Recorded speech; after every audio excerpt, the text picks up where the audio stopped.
यह कहानी एक पुराने गर्ल्स हॉस्टल की है जो 90 के दशक में एक सरकारी कॉलेज से जुड़ा था।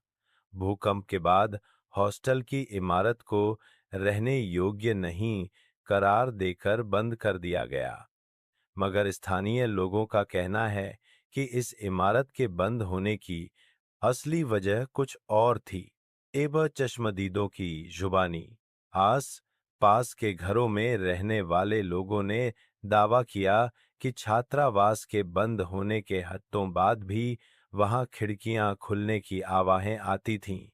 रात के समय छात्रावास से लड़कियों के ठहाके, रोने और भागने की आवाजें सुनाई देती थीं। हालांकि इमारत खाली थी। कई बार लोगों ने देखा कि ऊपर वाली मंजिल पर एक साया खिड़की से झांकता है, जैसे किसी को देख रहा हो। खौफनाक वाकया। एक नौजवान यूट्यूबर और उसके दोस्त हॉस्टल की वीडियो बनाने गए। अंदर दाखिल होते ही उनके कैमरे ने अजीब शोर रिकॉर्ड किया।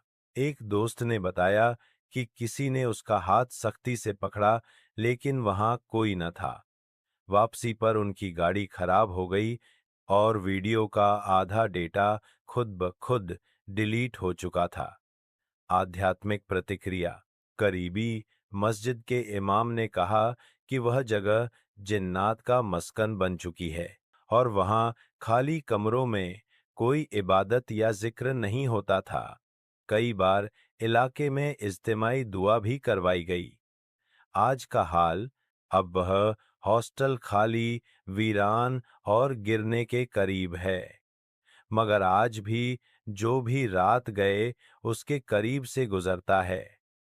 अजीब सर्द हवा, सरगोशियां और एक बेचैनी महसूस करता है।